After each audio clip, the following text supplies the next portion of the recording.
We have a lot of great things happening. It's been a very strong week and a very strong weekend. Before we begin, let me say a few words about the historic events that took place over the last few days. On Saturday, my administration helped broker a full and immediate ceasefire, I think a permanent one, between India and Pakistan, ending a dangerous conflict of two nations with lots of nuclear weapons. And they were going at it hot and heavy, and it was seemingly not going to stop. And I'm very proud to let you know that the leadership of India and Pakistan was unwavering, powerful, but unwavering in both cases, and having these, they really were, from the standpoint of having the strength and the wisdom and fortitude to fully know and to understand the gravity of the situation. And we helped a lot. And we helped also with trade. I said, come on, we're going to do a lot of trade with you guys. Let's stop it. Let's stop it. If you stop it, we're doing trade. If you don't stop it, we're not going to do any trade. People have never really used trade the way I used it. That I can tell you. And all of a sudden they said, I think we're going to stop. And they have. And they did it for a lot of reasons, but trade is a big one. We're going to do a lot of trade with Pakistan. We're going to do a lot of trade with India. We're negotiating with India right now. We're going to be soon negotiating with Pakistan. And we stopped the nuclear conflict. I think it could have been a bad nuclear war. Millions of people could have been killed. So I'm very proud of that. I also want to thank Vice President Vance and Secretary of State Rubio for their work and efforts. They worked very hard on that. We also, as you know, created a situation where the Houthis, for the first time ever, have ceased firing, and they've let it be known that they're not going to be firing at American ships anymore, not going to be firing at Americans anymore. This was a heavy barrage that lasted for approximately 50 days. And as you know, they've been in war essentially for forever. But over the last 10 years, they've been very difficult for other countries. Nobody was able to do what we did. But they stopped, and we take their word for it. Their surrogates and them directly said, we don't want to do this anymore. And so we were satisfied with that. In addition, yesterday we achieved a total reset with China after productive talks in Geneva. Both sides now agreed to reduce the tariffs imposed after April 2nd to 10% for 90 days as negotiators continue on the larger structural issues. And I want to tell you that a couple of things. First of all, that doesn't include the tariffs that are already on, that are our tariffs, and it doesn't include tariffs on cars, steel, aluminum, things such as that, or tariffs that may be imposed on pharmaceuticals, because we want to bring the pharmaceutical businesses back to the United States, and they're already starting to come back now based on tariffs because they don't want to pay 25, 50, or 100% tariffs, so they're moving them back to the United States. I spoke to Tim Cook this morning, and he's going to, I think, even up his numbers, $500 billion. He's going to be building a lot of plants in the United States for Apple, and we look forward to that. I really do look forward to that. But the talks in Geneva were very friendly. The relationship is very good. We're not looking to hurt China. China was being hurt very badly. They were closing up factories. They were having a lot of unrest, and they were very happy to be able to do something with us. And the relationship is very, very good. I'll speak to President Xi maybe at the end of the week. We have some other things we're doing. But one of the biggest things that we're doing, and I don't know if people realize this, but we made a great deal with China, a great trade deal. But it was a much bigger deal originally, and then they canceled it right in the last day. Some of you faces I remember were there when that happened. I remember you. And we had a deal where they opened up their country to trade with the United States. Took that away at the last moment, and then I canceled the whole thing. And then 6 months later, we ended up doing a smaller deal, but it was a big deal. It was $50 billion worth of product that they were going to purchase from our farmers, et cetera. And we agreed to that. People thought it was 15 because they were doing 15. We made it 50 because I misunderstood the 15. I said, you got to get 50. Because when I asked, if you remember the story, when I asked, what are we doing with them? My Secretary of Agriculture at the time, Sonny Perdue, said, sir, it's about 15 billion and we're asking for 15. And I thought he said 50. So I said, so they came back with the deal at 15. And I said, no way, I want 50. Because you said 50. They said, sir, we didn't say that. Anyway, bottom line, I said, go back and ask for 50, and they gave us 50. And they were honoring the deal. And we would call them up a lot for the corn and for the wheat and for everything. They were honoring the deal. And then when Biden got in, they no longer honored the deal. There was nobody to call. I would call on an average of once every 2 weeks to say, come on, you have to speed it up a little bit. And our farmers were doing great. I said to them, buy more land and bigger tractors, if you remember. That's what happened. But the deal was a very good deal. But the best part of the deal was that we opened up China. China agreed to open itself up to American business to go in. And it would have been a great thing, I think, for China. They would be able to see things that they haven't seen. They would be able to buy products that they had never been able to buy. Would have been great for American business. I think it would have brought unity between China, better unity between China and the United States. And the bottom line is that they canceled it the last day. We were all set to sign it, and then I went a little bit angry. I got a little angry. I said, they canceled the deal. The deal was done. It was all ready to be signed, and people went over. They came back to me, sir, they don't want to sign the opening up China. Well, the biggest thing that we're discussing is the opening up China, and they've agreed to do that, but it's going to take a while to paper it. You know, that's not the easiest thing to paper. But that's the single, I think, to me, some people would disagree. Some people would say we're getting a lot of money with tariffs or whatever. But, you know, especially when you add what we already have. Because remember, we're already getting the 50% on steel and different things. That's not included in these numbers. So you can add that. To me, is the opening up. It would be, I think it would be fantastic for our businesses if we could go in and compete with China. It would be a lot of jobs for China. It would be, I think, at a time when they can frankly use the jobs.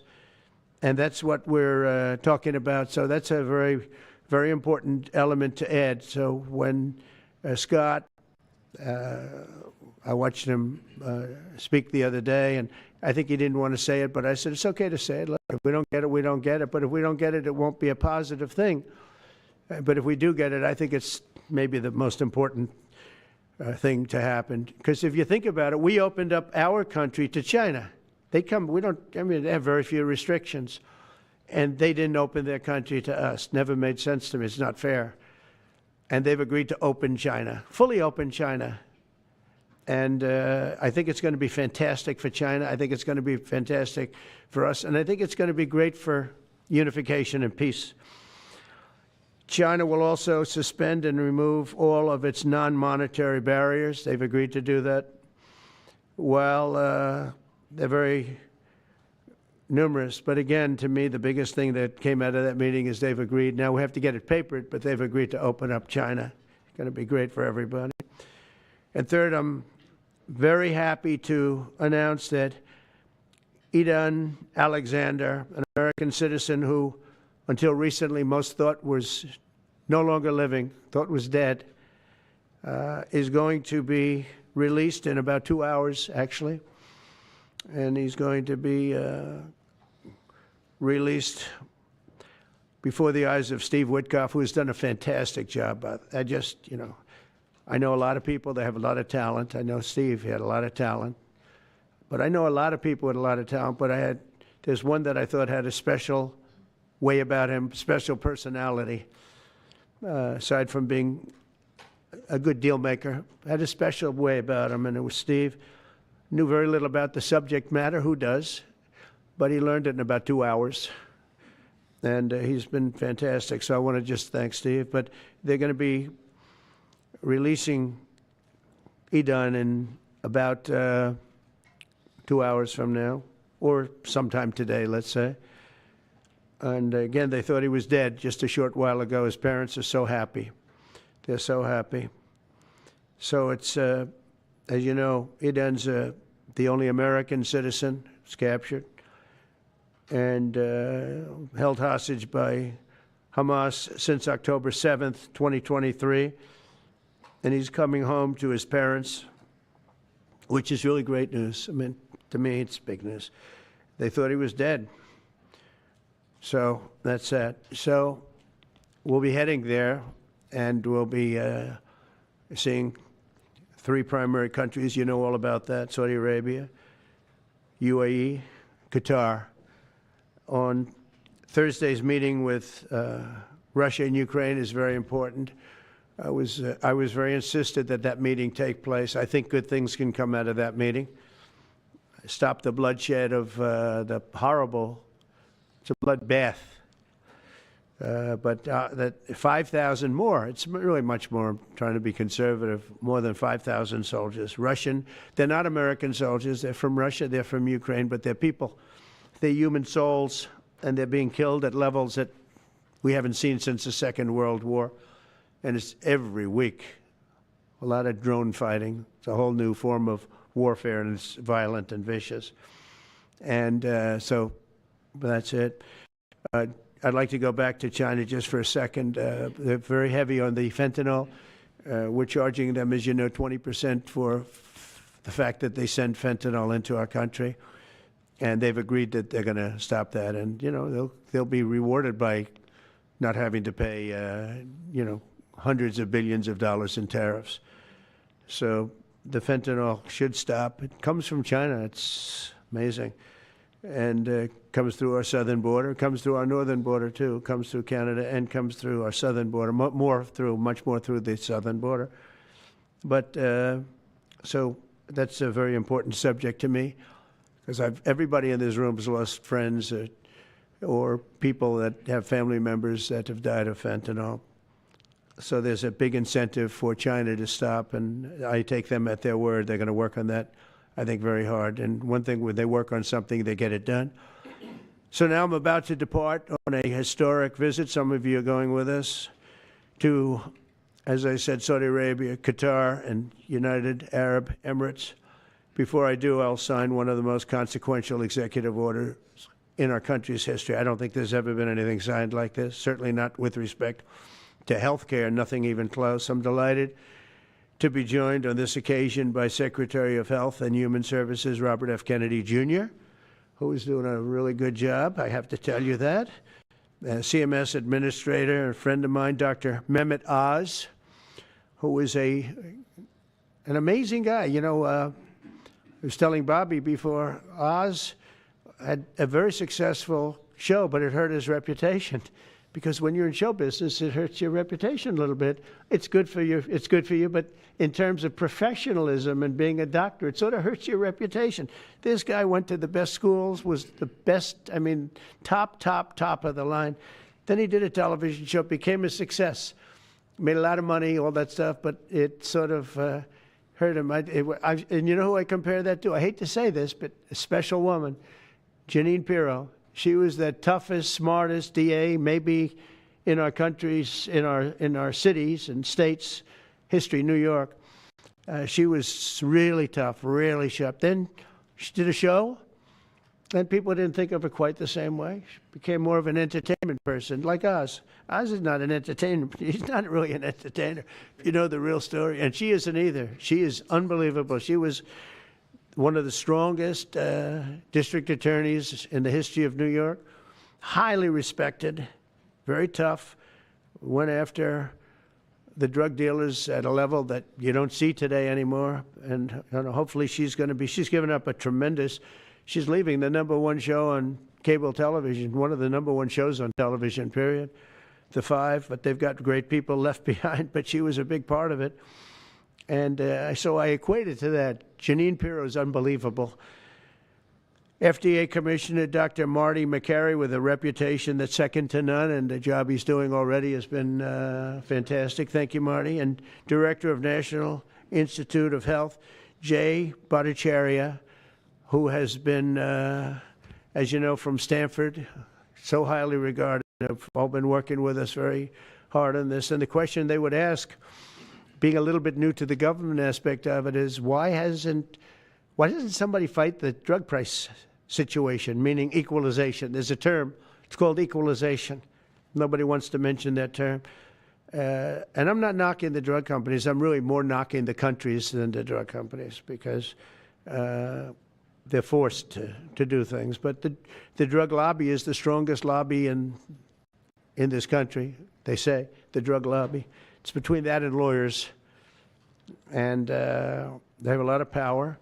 But starting today, the United States will no longer subsidize the health care of foreign countries, which is what we were doing. We're subsidizing others' health care. Countries where they paid a small fraction of what, for the same drug, that what we pay many, many times more for.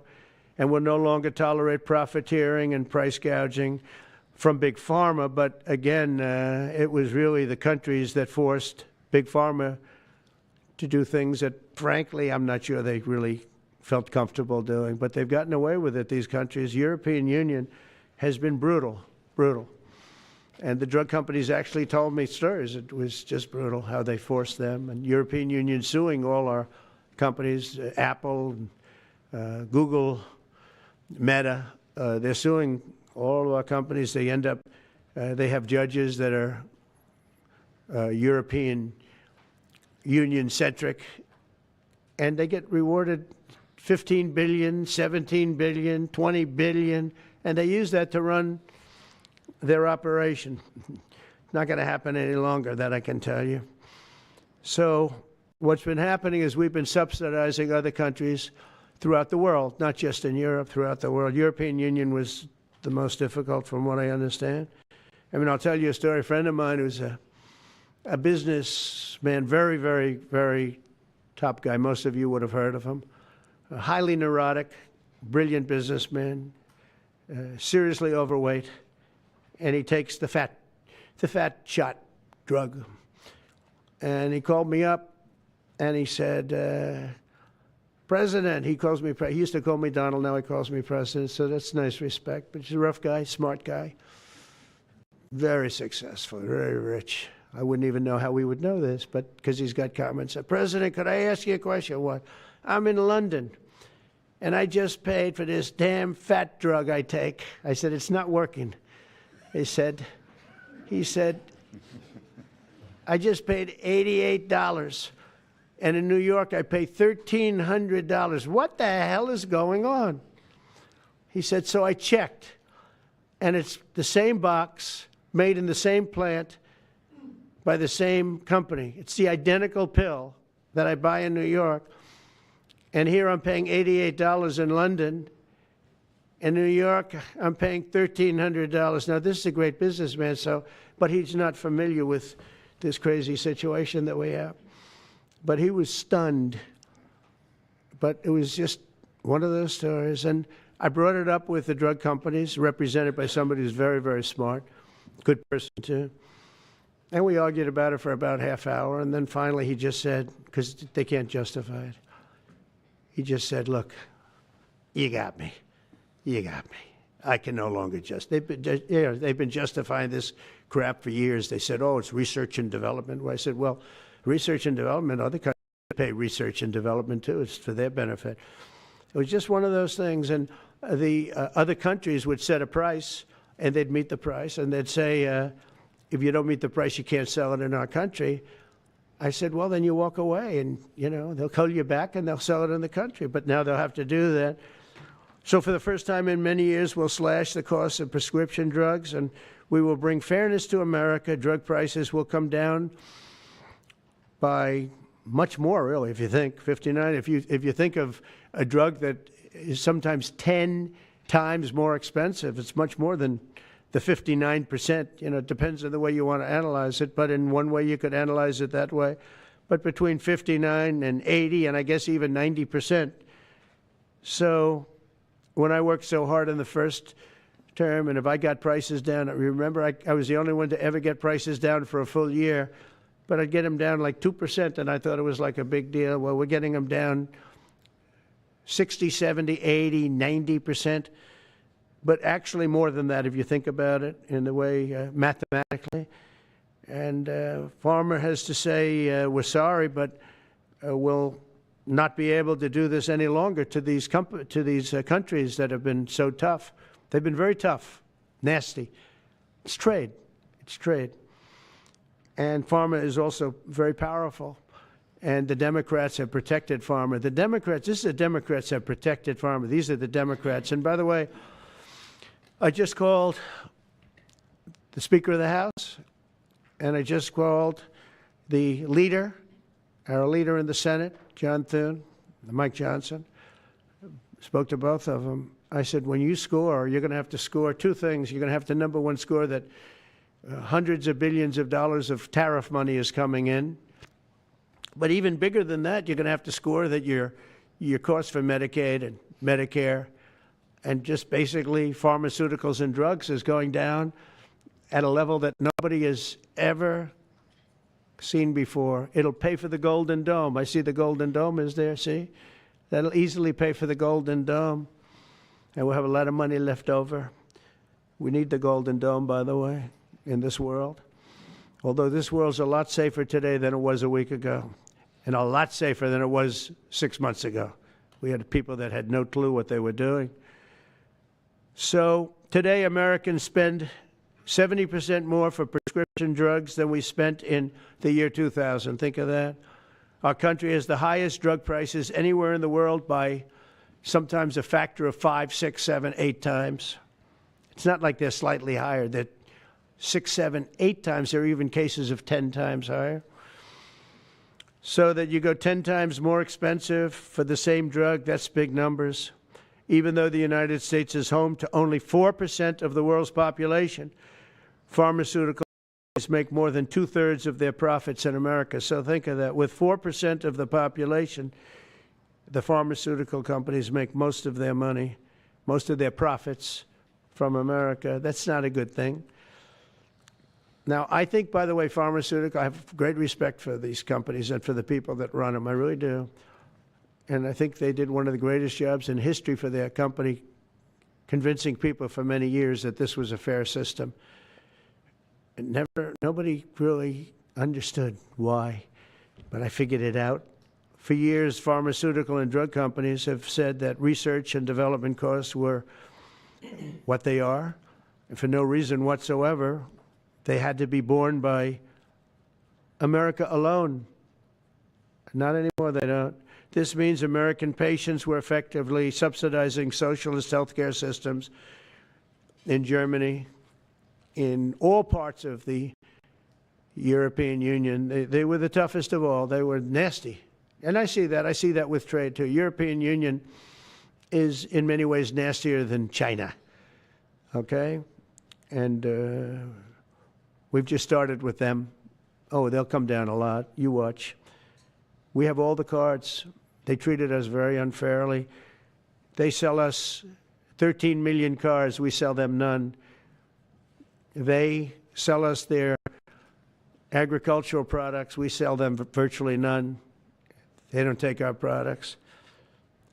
That gives us all the cards, and very unfair. So they're going to have to pay more for health care, and we're going to have to pay less. That's all it is. And believe it or not, because it's really the world we're talking about, not just the European Union, but because it's the world, the numbers are for the healthcare company not as bad as you would think. They'll make the same. I think the healthcare companies should make pretty much the same money. I really don't believe they should be affected very much, because it's just a redistribution of wealth. It's a redistribution where it could be the same top line, but it's going to be distributed differently. Europe's going to have to pay a little bit more. The rest of the world's going to have to pay a little bit more, and America's going to pay a lot less. Again, because it's a much smaller population than when you think of the whole world. So basically what we're doing is equalizing. There's a new word that I came up with, which I think is probably the best word. We're going to equalize, where we're all going to pay the same. We're going to pay what Europe's going to pay. We're going to all pay. Now, there may be some countries in dire need, and I would be willing to sacrifice that and help them. But it's called most favored nation. We are going to pay the lowest price there is in the world. We will get whoever is paying the lowest price. That's the price that we're going to get. So remember that. So we're no longer paying 10 times more than another country. Whoever is paying the lowest price, we will look at that price and we will say that's the price we're going to pay. Most favored nations. That's what it is. One breast cancer drug costs Americans over $16,000 per bottle, but the same drug from the same factory, manufactured by the same company, is 1/6 that price in Australia and 1/10 that price in Sweden. 1/10 for the identical product. A common asthma drug costs almost $500 here in America, but costs less than $40 in the United Kingdom. So $40 in the United Kingdom, which is where this gentleman told me he paid a small amount for his shot. But think of that. So $40 versus $500 here. That's not even bad. There are much worse examples. And the weight loss drug, Ozempic, costs 10 times more in the United States than in the rest of the developed world. 10 times more. Why? Why? What did we do? Suckers. But we never had a president that had the courage to do this. And nobody knew the system like I do. I mean, I've gotten to know this system so well. And I don't think it's fair that it benefits Obamacare. Obamacare is a failure. It's not a good health care. It works. I made it work. I had an obligation to make it work, or an obligation to let it die. I chose that we had to make it work. I had to make it as good as possible. And I had a choice. I could have let it fail or make it as good as possible. As good as possible means it was still not very good, but it survived. And we did the right thing. But this makes everything work. And I don't want to have a bad form of health care work because of the fact I was able to cut drug prices by 80 or 90%. So we're going to maybe come up with something. I think this gives the Republicans a chance to actually do a health care that's much better than Obamacare and for less money, which if you guys would work on that along with Congress. But I do want to say that Democrats could have done this a long time ago. They have fought like hell for the drug companies, and they knew they were doing the wrong thing. And it's going to be very hard. I was just telling the leader and the speaker that it's going to be very hard for the Democrats to vote against the one big, beautiful deal. The greatest tax cuts in history, greatest everything, but now you have the big drug prices because that's going to be included. It makes that whole situation different from a scoring standpoint. I just told them, I called them up about this. I said, I'm going to do something that's going to be very monumental, and you're going to be scoring. You better tell your people that this is going to score really well. And then add hundreds of billions of dollars in tariffs to your list also. But as big as the tariffs are, this is something that really hits quickly. 5 years ago, I signed an executive order to confront this disaster, but only confront it in a minor way. It was a good confrontation, but never to this extent. And it took people a little while to understand a very complicated system. But Joe Biden, without any knowledge of what he was doing, terminated the policy and then pretended to negotiate under a new system. And then you take a look, 5 out of the 10 drugs that he negotiated are now over 200% more expensive in America than the rest of the world, and far more expensive than when he even got involved. Much more expensive than when he got involved. Joe Biden's plan was as you know, because you wrote about it, you don't say it very loudly, but it was a very big failure, was his whole presidency. First, I'm directing the U.S. Trade Representatives and Department of Commerce to begin investigations into foreign nations that extort drug companies by blocking their products unless they accept bottom line and very low dollar amounts for their product, unfairly shifting the cost burden onto American patients. And we'll be taking a look at that very strongly. The biggest thing we're going to do is we're going to tell those countries, like those represented by the European Union, that, that game is up, sorry. And if they want to get cute, then they don't have to sell cars into the United States anymore. It's a very big subject. And they won't get cute, because I'll defend the drug companies from that standpoint. They were given a price by the European unions and other countries. This is what you do. This is what we're going to pay. We're not going to pay any more. Let America pay the difference, because there was a big shortfall. Let America pay it. And that's what we did, but we're not doing it anymore. Next, my administration will secure what we're calling most favored nations drug pricing. The principle is simple. Whatever the lowest price paid for a drug in other developed countries, that is the price that Americans will pay. And we're using the term other developed countries because there are some countries that need some additional help, and that's fine. I think that's very good. Some prescription drug and pharmaceutical prices will be reduced almost immediately by 50 to 80 to 90%. Big Pharma will either abide by this principle voluntarily or will use the power of the federal government to ensure that we are paying the same price as other countries. To accelerate these price restrictions and reductions, my administration will also cut out the middlemen. We're going to totally cut out the famous middlemen. Nobody knows who they are, middlemen. I've been hearing the term for 25 years, middlemen. I don't know who they are, but they're rich. That I can tell you. We're going to cut out the middlemen and facilitate the direct sale of drugs at the most favored nation price directly to the American citizen. So we're cutting out, Bobby, the middlemen. It's so important, right? You got to do that. They're worse than the drug companies. They don't even make a product, and they make a fortune. It's very smart business people, that I can tell you. If companies make no significant progress toward most favored nation pricing, which we will insist that they do, so I think I'm wasting time talking about it. We're going to insist upon it. And we'll insist, and we're going to help the drug companies with the other nations, because those other nations do a lot of trading with us. They need our trade, just like China needed us very badly. They need us just as badly. We will do whatever we have to with trade, just like we did some great things with trade with India and Pakistan.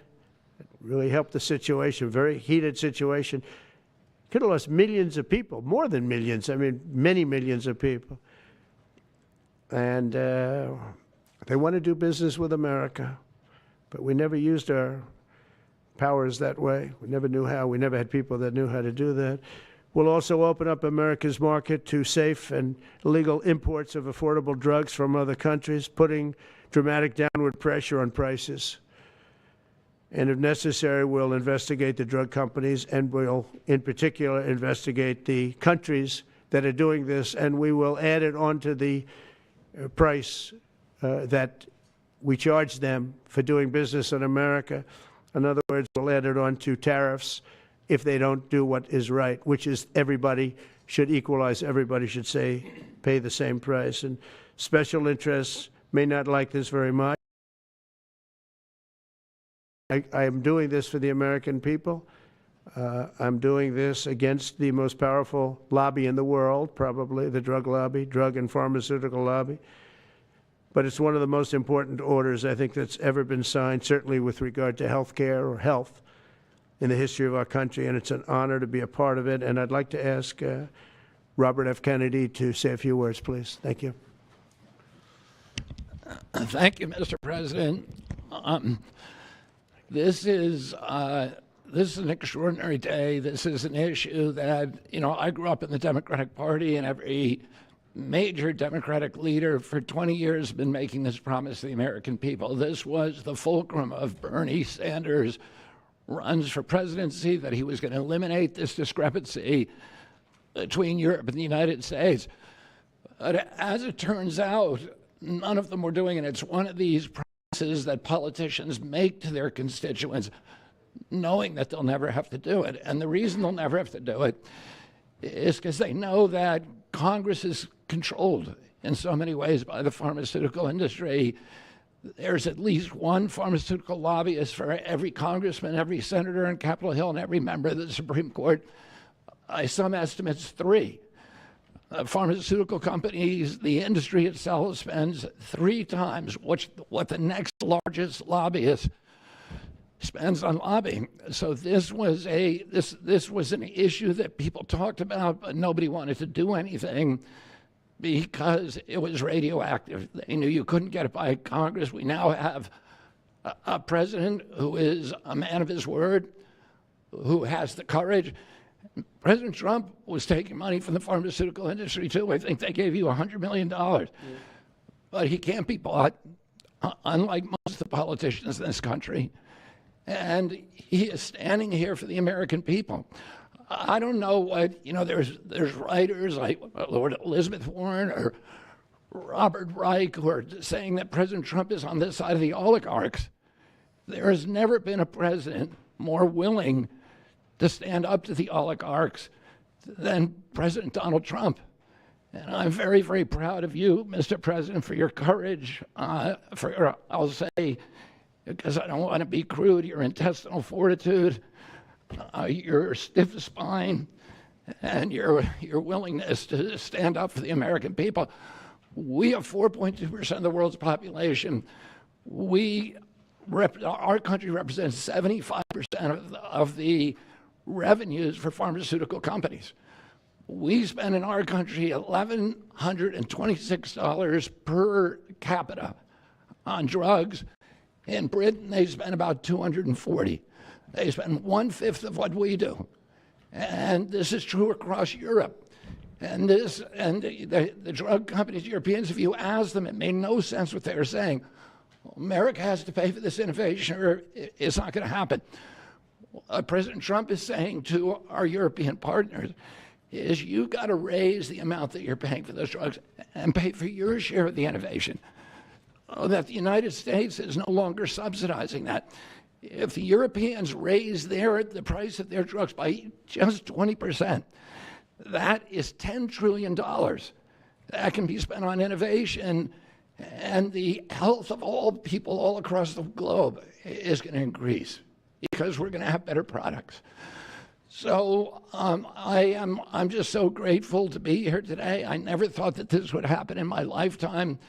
I have a couple of kids who are Democrats, are big Bernie Sanders fans, and when I told them that this was going to happen, they had tears in their eyes because they thought this is never going to happen in our lifetime, and we finally have a president who's willing to stand up for the American people. Thank you, and Dr. Oz. Thank you, Secretary Kennedy. This is the most powerful executive order on pharmacy pricing and health care ever in the history of our nation. And it's only happening because we have a president with the fortitude, the guts to stand up to the withering criticism and lobbying that's going to occur as soon as folks hear about the executive order. So on behalf of the child in Philadelphia who's got an autoimmune disease with a $1,000 a month drug, or the older woman in Los Angeles who's on a blood thinner who can't afford her copay, I want to thank President Trump. God bless you for having the guts to take on this industry. Thank you, sir. Thank you very much. So let's talk about the details a little bit. And this is primarily about equalization, as President Trump said. It's about fairness. Think of NATO as a metaphor. When President Trump said, you've got to pay a little more so it makes sense for all of us, they came up. And the European countries contributed. The same thing we believe will happen in this situation.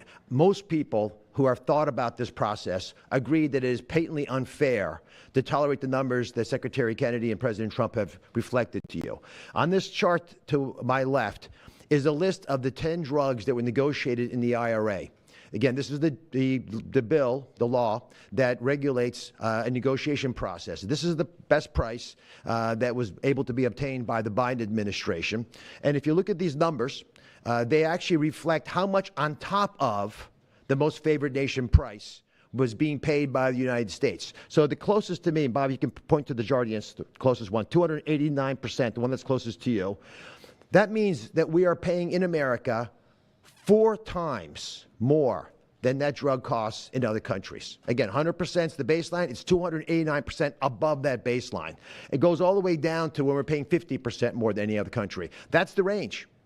As was pointed out by President Trump, half the time we're paying 3 times more than is paid in other countries. It doesn't make any sense for the system. That stated, President Trump has over and over again indicated, and Secretary Kennedy reflected as well, we want innovation.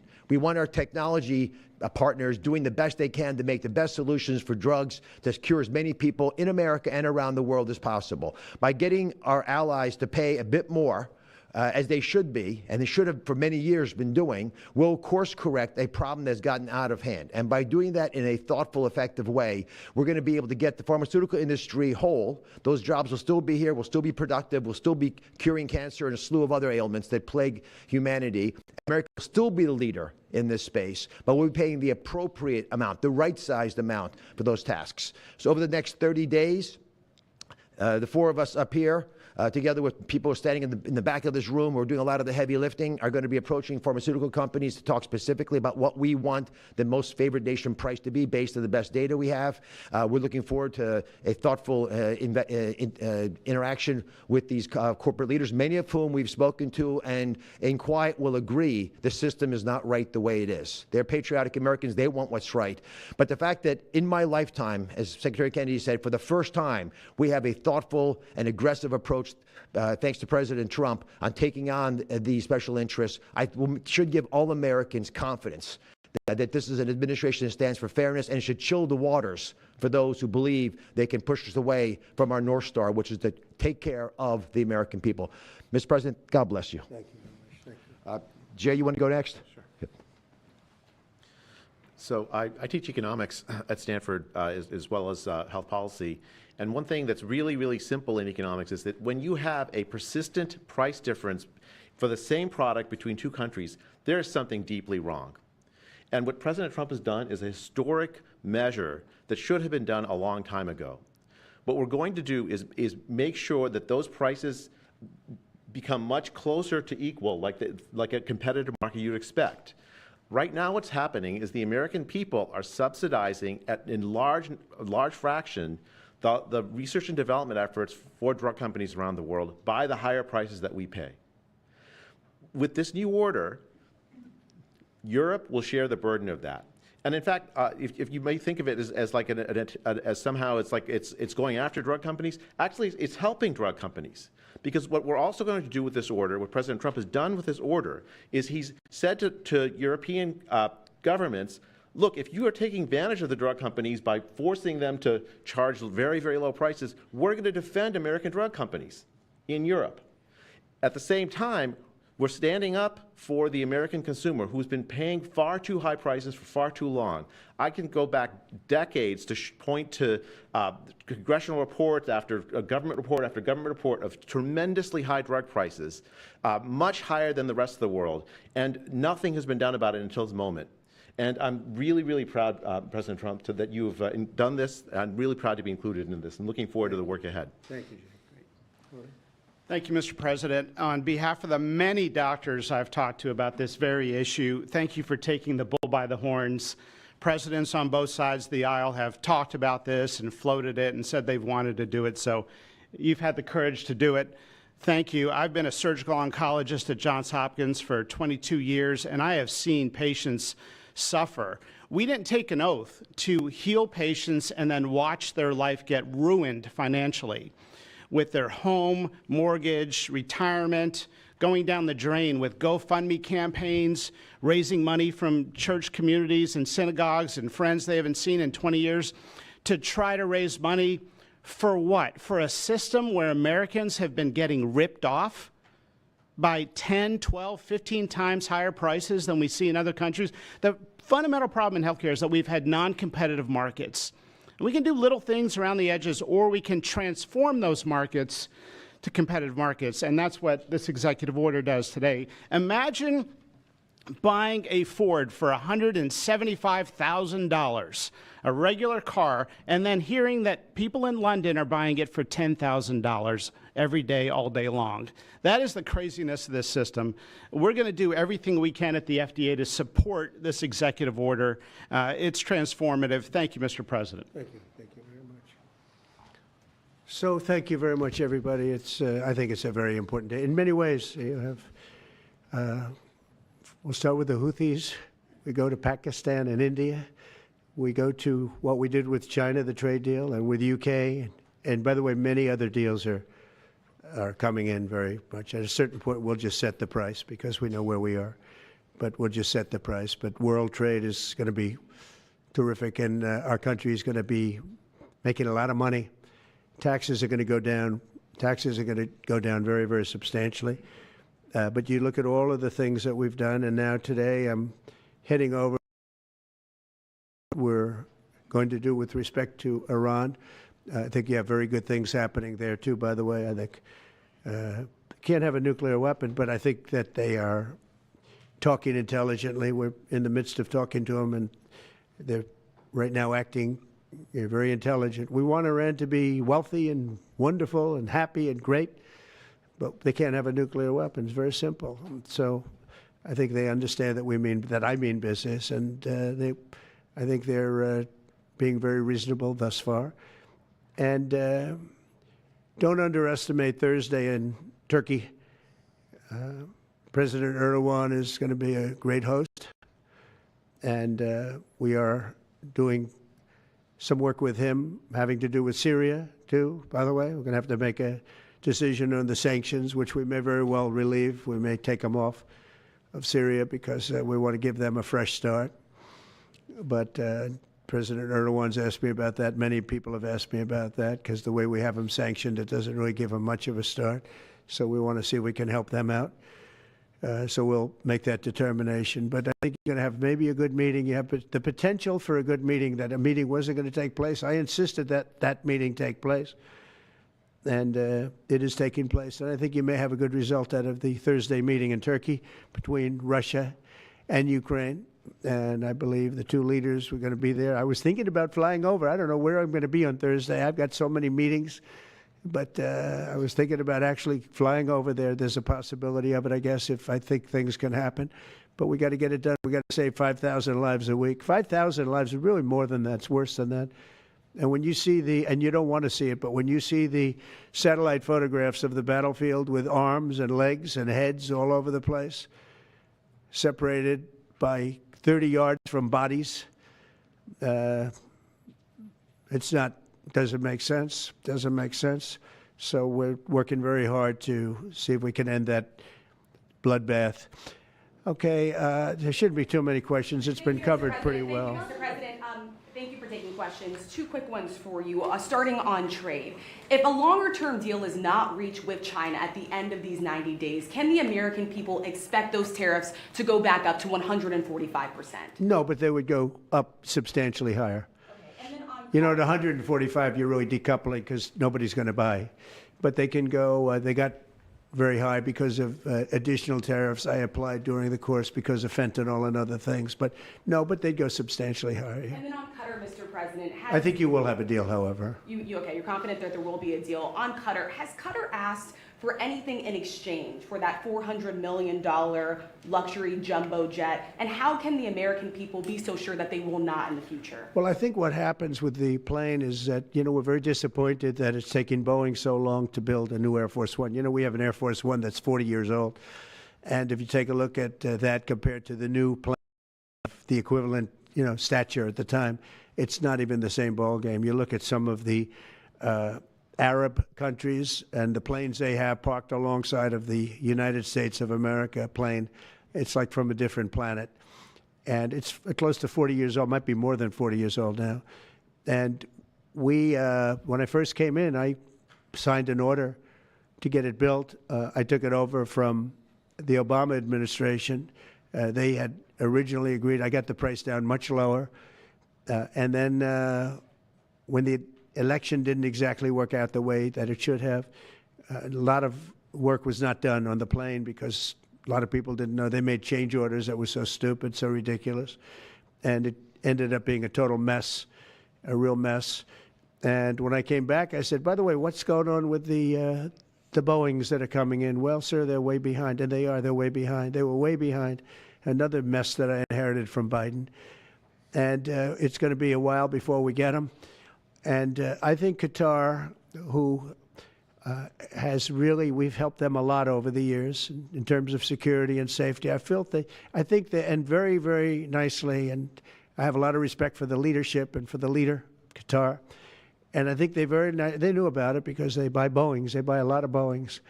And they knew about it. And they said, we would like to do something. And if we can get a 747 as a contribution to our Defense Department to use during a couple of years while they're building the other ones, I think that was a very nice gesture. Now, I could be a stupid person and say, oh, no, we don't want a free plane. We give free things out. We'll take one, too. And it helps us out because, again, we're talking about we have 40-year-old aircraft. The money we spend, the maintenance we spend on those planes to keep them tippy-top is astronomical. You wouldn't even believe it. So I think it's a great gesture from Qatar. I appreciate it very much. I would never be one to turn down that kind of an offer. I mean, I could be a stupid person and say, no, we don't want a free, very expensive airplane. But I thought it was a great gesture. And I think it was a gesture because of the fact that we have helped and continue to, we will continue to, all of those countries, Saudi Arabia, UAE, Qatar, and others. We keep them safe. If it wasn't for us, they probably wouldn't exist right now. And I think this was just a gesture of good faith. And I don't get it. Someday it'll be like Ronald Reagan. They decommission them. You know, they get to a certain age, they decommission them. It'll go to my library. They're talking about going to my library in years out. But I thought it was a great gesture. And it's something that was done by Ronald Reagan. They actually decommissioned the plane and he put it in his library. And it actually has made the library, I think, a Boeing 707. It's actually made the library more successful. So it was good. Do you plan to use the plane after you leave office? No, I don't. No, it would go directly to the library after I leave office. I wouldn't be using it. No. Mr. President, on the hostage, you said that the release of the American hostage, Eden Alexander, is a step in good faith to end this war. Do you expect any progress, perhaps announcement on ceasefire during your trip to the Middle East? We hope that we're going to have other hostages released too, as you know. So when I met with the hostages 3 weeks ago that were there for quite a while, you remember the 10 people that came in, mostly young people. 1 or 2 were a little bit older. They were explaining the trials and tribulations. I mean, they went through hell. And I said, how many are there? They said 59. I said, that's a lot. I didn't realize, because we got a lot out. You know, we got a lot of hostages out, I think you will acknowledge. They said 59, but then they said, they followed that up by saying 59, of which 24 are living, the rest are dead.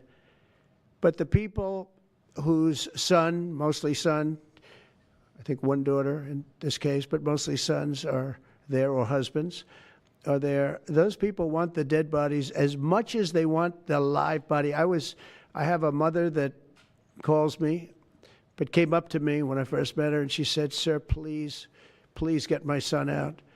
He's dead, but they have his body.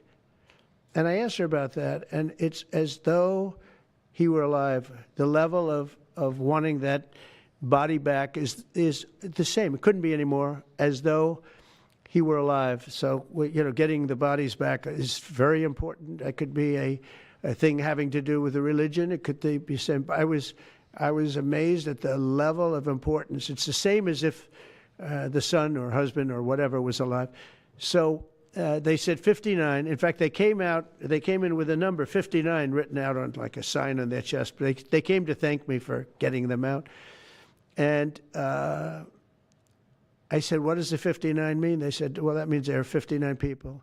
But then they said, but 24 are living. Now it's 21. The number's 21. So now it's actually, we'll get Eitan today. We think we're getting him today. So it's 20. So they have 20 live hostages there. The rest are dead bodies. Mr. President, are you open to negotiating your tariffs on cars, steel, and aluminum with China or any other country? Well, we're not even talking about that. We're bringing the business back into this country. We have commitments, and not only commitments, they've already started construction on many plants. They've left Mexico in a few cases. In a few cases, they've left Canada. They're not going to build in Canada. They're going to build here because we have the market, and the tariffs have been amazing. The election and the tariffs. November 5th was a big day, and on top of that, of course, you wouldn't have the tariffs without the election, I guess, if you look at it. But we have at least 11 committed massive car factories that are going to be built, that are in the process of being built. And some are going through, some have actually started. We also have renovations of existing factories where they weren't utilizing the full factory from years gone by. and now they're under full renovation. They'll be opening up full factories in a very short period of time. Our car industry is, I think we're going to have the #1 industry. You know, if you look at Japan and these others, they do tremendously with cars, and they can do that too. But you know, if they want to sell cars in the United States, they're going to have to build factories in the United States, because I'm interested in cars for the United States. Now, one other thing is, in our tax bill, we're giving not only no tax on tips, no tax on Social Security, no tax on overtime, but also we're going to get a deduction for people that borrow money to buy a car if it's made in America. If it's not, we have no interest. A meeting with between President Putin as well as President Zelensky. If President Putin doesn't show up to these talks in person in Turkey, will you join Europe in putting higher sanctions on Russia? If I felt it would be important toward getting the deal done, I'm the one that insisted on the meeting. They couldn't get a meeting because one said ceasefire, one said no ceasefire. It was going back and forth. I said, look, at this point, we got to stop it. Just go to the meeting. The meeting's been set. Go to the meeting on Thursday. And if I thought it would be helpful, I don't know where I'm going to be at that particular point. I'll be someplace in the Middle East, but I would fly there if I thought it would be helpful. Yeah, please. Back to refugees. I want to ask you about South African refugees. Dozens of Afrikaners who claim discrimination in their home country are heading to the United States, Right. where your administration is going to welcome them as refugees. Now, this comes as you've halted virtually all refugee admissions for people fleeing famine and war from countries like Sudan and the Democratic Republic of Congo. Why are you creating an expedited path into the country for Afrikaners but not others? Because they're being killed, and we don't want to see people be killed. Now, South Africa leadership is coming to see me, I understand, sometime next week. And, you know, we're supposed to have I guess, a G20 meeting there or something. But we're having a G20 meeting. I don't know how we can go unless that situation's taken care of. But it's a genocide that's taking place that you people don't want to write about. But it's a terrible thing that's taking place. And farmers are being killed. They happen to be white. But whether they're white or black makes no difference to me. But white farmers are being brutally killed, and their land is being confiscated in South Africa. And the newspapers and the media, television media, doesn't even talk about it. If it were the other way around, they'd talk about it. That would be the only story they'd talk about. And I don't care who they are. I don't care about their race, their color. I don't care about their height, their weight. I don't care about anything. I just know that what's happening is terrible. I have people that live in South Africa. They say it's a terrible situation taking place. So we've essentially extended citizenship to those people to escape from that violence and come here. Yeah. Please. Mr. President, thank you. Are you letting China off the hook for these 90 days, and do you really believe that they will follow through with non-tariff barriers and remove those? Non-monetary tariffs, yeah. Yeah, I think they're going to follow through. I think they want it very badly. I think they want the deal very badly. Again, this doesn't include the steel tariffs that I put in a long time ago that Biden tried to get off, but he couldn't get them off because it was too much money. You know, I took in hundreds of billions of dollars from China, what a lot of people don't know, but we put on the tariffs originally. And if I didn't do that, we wouldn't have a steel industry today. Now we have a thriving steel industry. It'll be thriving much more with what we're doing because this is the next level. But it doesn't include that, doesn't include cars, doesn't include pharmaceuticals when we do that. And the reason we're doing that will be to get them to come back in the country. You know, there are, again, I always say it because a lot of people forget, but if a company like Eli Lilly, which is making a massive investment in the United States right now. They're building many, many plants. They've already started like 7 of them, many plants, but they are not going to be tariffed. There's no tariff cost. So they're all doing that. They're all coming back to the United States. I mean, I'll tell you what, I hope I get the benefit of watching this because, as president, because, you know, it takes a little while to do this stuff. And we're doing it early in the administration. If you think of it, we have, I believe, if you look at the real total, it's over $10 trillion committed for plants and factories. Other administrations haven't had $1 trillion over a 4-year period, even over an 8-year period. We have over $10 trillion committed in one form or the other over 2 months. Give me a break. I'm here to hear 3, but let's give me a break on the first month. We want to get acclimated But, you know, but if you think about it, it's really 2 months. And so in 2 months, we have an investment already of over $10 trillion. And other presidents haven't had that done over a year, over 4 years in some cases. It's unprecedented. There's never been anything like it. It's a very exciting time in America. Thank you very much, everybody. Thank you. Mr. President, are you ready to impose sanctions on Russia if Putin doesn't agree with the 30-day ceasefire? I have a feeling they're going to agree. I do. I have a feeling. And we need other countries, Let's see what happens. no European countries involved, Mr. President, in the negotiations. The budget bill negotiations are taking place. Who in your administration is in charge of that while you're gone? Is it Everybody. J.D. Vance, Bobby, from the standpoint of medical, this group behind me, I mean, I think it's the best group ever assembled in terms of medical. I think you're going to see a tremendous cut. I don't think. I mean, I know you're going to see it in Medicaid and Medicare. That cut will be massive because drugs are 50-60% of the cost. So Medicaid costs are going down and Medicare costs are going down because of what we're doing today. And there's no, it's not like, oh, gee, well, maybe it won't happen. It's going to happen because the other countries have no choice. Now, the drug companies are going to have to say, listen, if you don't pay more, we're not going to give you the drug. They're willing to do that. So that's it. They have to, we have to equalize. Mr. President, what is Mr. Price controls? Say it. How do you respond to the fact that this? It's not price control. No, no. What was price control is before. If you want to talk about price control, is what they were doing.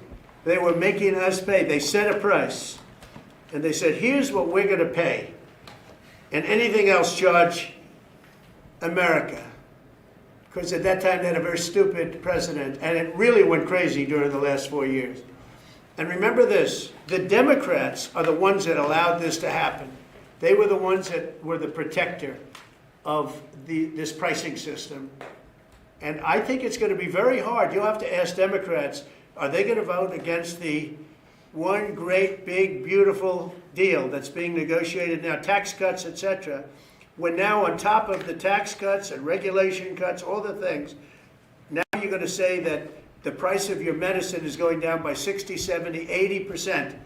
You're going to vote against it? I think a lot of Democrats are going to be forced to do something that their leaders are going to beg them not to do, and that's vote for the bill. I don't see how they can vote against it. How can they vote against it when drug prices, drugs and pharmaceuticals are going to be down 70, 80%? It's going to be very interesting. Mr. President, what do you say to people who view that luxury jet as a personal gift to you? Why not leave it behind? Your ABC fake news, right? Why not? It's only ABC. Well, a few of you would.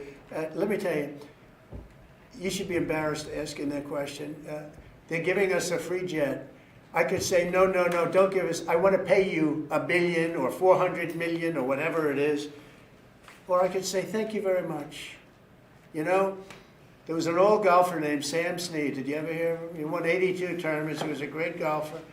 And he had a motto, when they give you a putt, you say, thank you very much. You pick up your ball and you walk to the next hole. A lot of people are stupid. They say, no, no, I insist on putting it. And then they putt it and they miss it.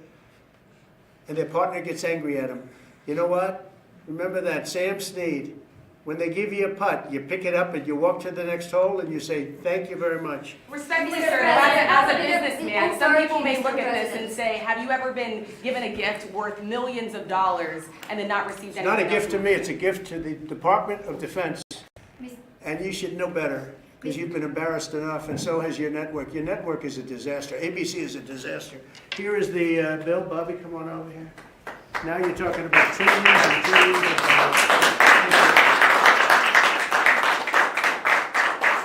Thank you very much, everybody. Mr. President, a quick question about Turkey. Thank you very much. Yeah.